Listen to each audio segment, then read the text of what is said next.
Milton's Adventure, a Milton story. Narrated by Ed Pawncroft. Chapter 1. The Frightful 55.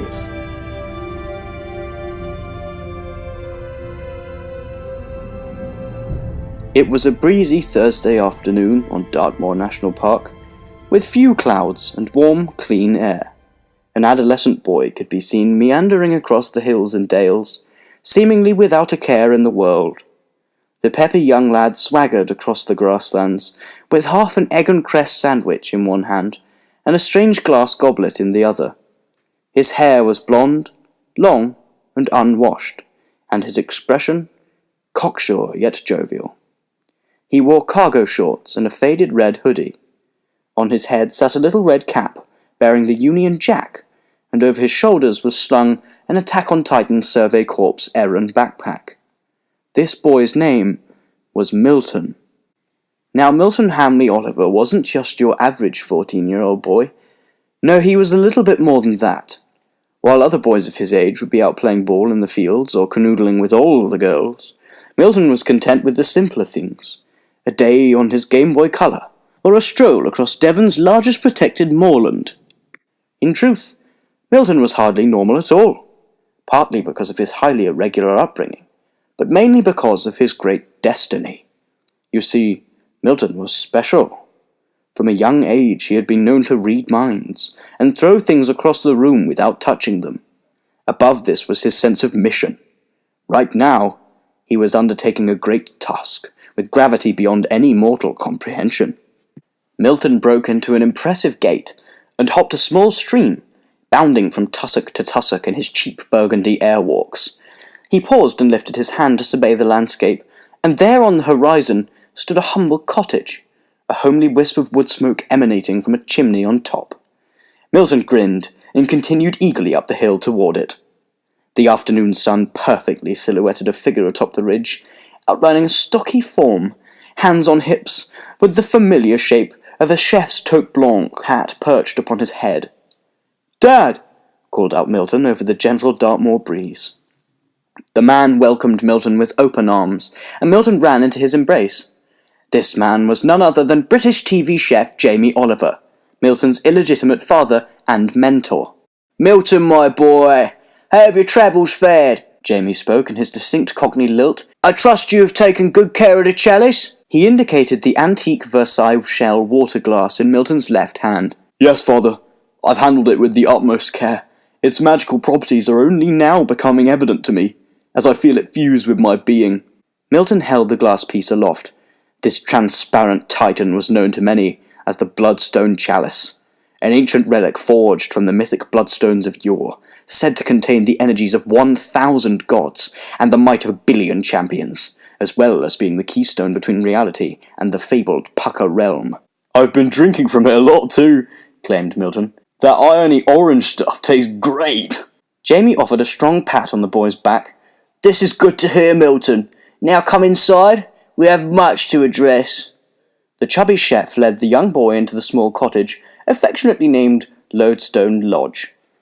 It was warm and welcoming inside. A central fireplace stoked a pot of moor grouse broth, which broiled away, producing a hearty meaty odour and a gentle sizzle.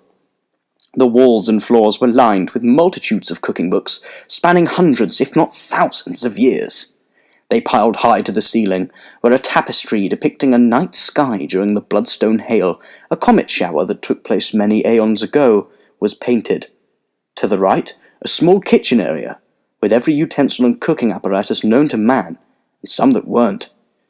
In the corner of the lodge sat one of Jamie's women, reading a cookery book on the catching and preparation of giant squid in an old rocking chair. She smiled at Milton with friendly eyes. "Wipe your shoes off before you come in," requested Jamie, unlacing his big brown boots. "Where's Toby?" asked Milton, looking around the room eagerly. Jamie hesitated and scratched his nose. "Toby's dead. He was an old dog. You know this, Milton." Milton sighed sadly, and Jamie beckoned him to take a seat on one of the 4 plush sofas situated around the fire pit. "Milton, sit. We have much to discuss." Milton obliged, taking off his backpack and reclining deep into the soft couch. Now I know you've been doing things on your own for a while now, but I need to ask something of you. Your next task is part of your induction into the Order. Yeah? Replied Milton. As you know, the prophecy foretells that the champion of the chalice is to be unmatched in power and might. Uh-huh. You've already got to know the ways of the chalice. The power is there, but it's dormant inside you. It needs to be beckoned from within, awakened. Of course, Dad. Jamie Oliver sat forward in his chair, the glow from the fire casting a flickering shadow across his face. I've told you of Krog, have I not? Milton responded, firing off Jamie's previous teachings. Of course. Krog is the deity responsible for the creation of the Pucker Order and the Bloodstone Chalice itself. Jamie perused his temples with his fat fingers. Yes indeed. But Milton, you must know that Krog is not all smiles and laughter. For while Krog is indeed a divine being, he is likewise filled with hatred and malice for all that he has created. Milton nodded. Many thousands of years ago, Krog created his agents of primary annihilation, otherwise known as the Frightful 55, to carry out his vicious biddings. Milton's eyes widened.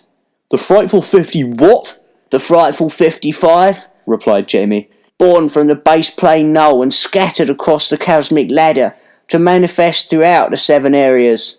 You recall the events of the Boulder Scalia Wars in 1312, I presume? Myself and the Pucker Order faced hordes and hordes of these demon spawn. We succeeded in banishing the beings, but 55 of the 80,000 terrors escaped to live on. To this day they carry out the ancient orders of Krog. Milton, I think you know what I'm getting at with this. Milton gazed into the flame. I think I understand, Dad. You want me to go around killing these demons, right? Jamie slapped his knees. Yes, Milton, you must think of this as your training.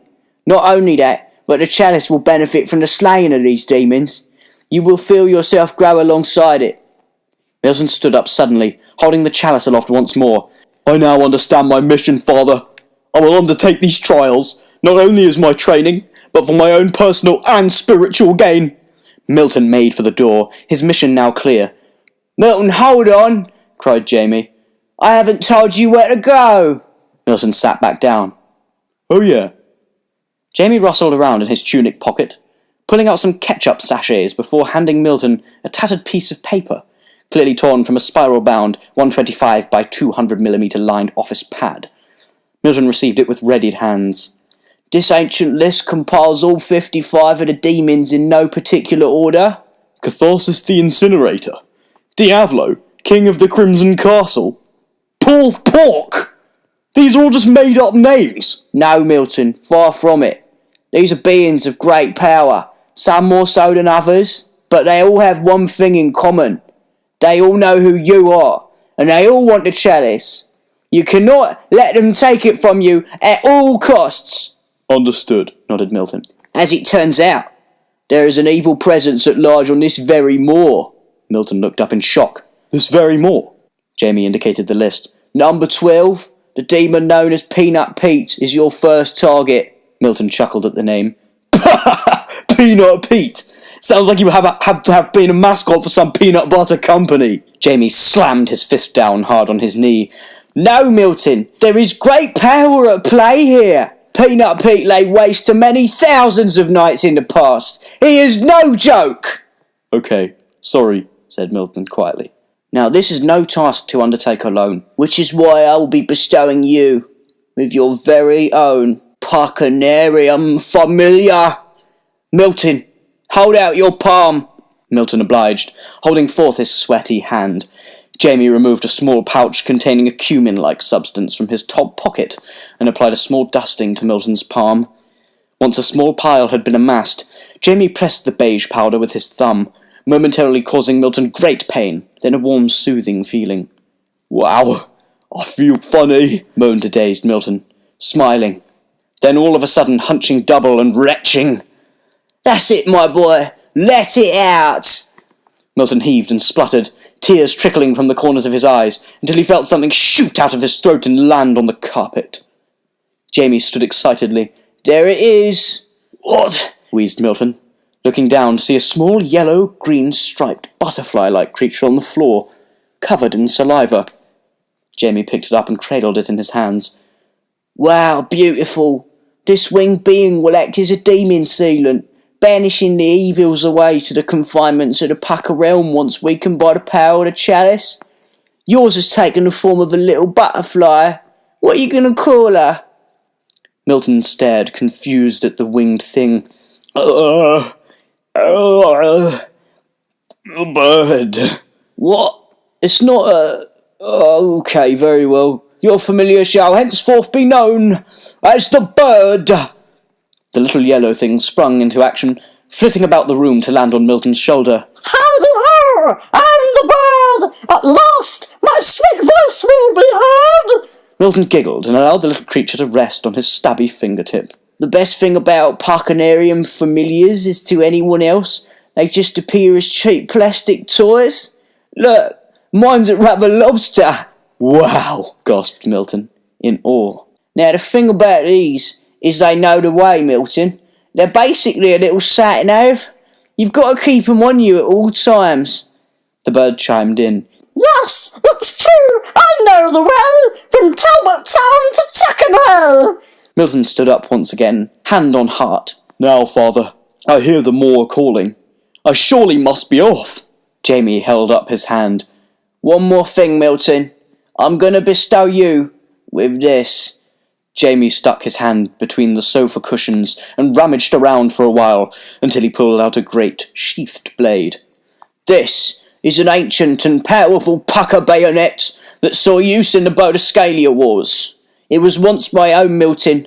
Use it with honour, for it has slain many man and beast.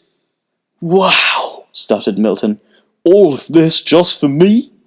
Am I going to have to use it? Jamie passed the blade to Milton. Truth be told, I cannot say. There may come a time when you need it, but who knows? Okay, Dad, announced Milton, attaching the old blade to his belt. I think it's probably time to leave. Indeed. The evening draws near. Report back here once your task is complete. Milton embraced Jamie Oliver and made for the door, opening it and heading out into the vast expanse of the moor. A cold breeze had whipped up by now, and it blew Milton's wispy hair around behind him. He took one look back at the small cottage and made for the hills. The howling of the wind seemed to form whispering words in the air, chanting over and over again, Peanut